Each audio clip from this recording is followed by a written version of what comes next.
मुखेड शहरात 61,000ची घरफोडी, 5 ठिकाणी चोरीचा प्रयत्न। मुखेड शहरातील होळकर नगरात 20 जुलै रोजी रात्री चोरांनी धुमाकूळ घालून 2 ठिकाणी घरफोडी केली।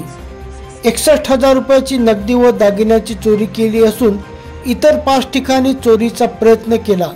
त्यामुळे शहरात भीतीचे वातावरण निर्माण झाले आहे।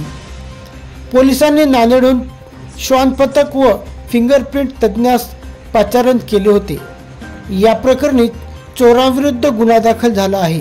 होळकर नगर येथील संग्राम हाके यांच्या घरी शनिवारी रात्री अज्ञात चोरट्यांनी दाराला बाहेरून कडी लावून दुसऱ्या खोलीचे कोंडी तोडले।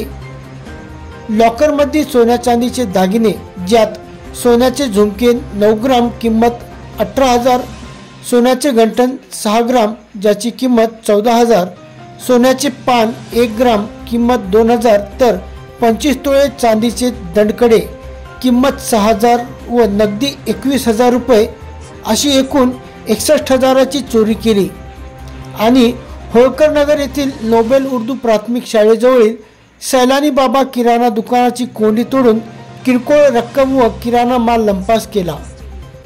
याच नगरातील खलील सय्यद ब्रह्मानंद पवित्रे हे बाहेर गावी असल्याने त्यांच्या घराची कोंडी तोडून कपाटातील सामान अस्वस्थ केले। तसेच तानाजी बाजगिरे, बाबूराव बाजगिरे यांच्या घराची कोंडी तोडून चोरीचा प्रयत्न केला। या ठिकाणी चोरांची बॅटरी सापडली आहे।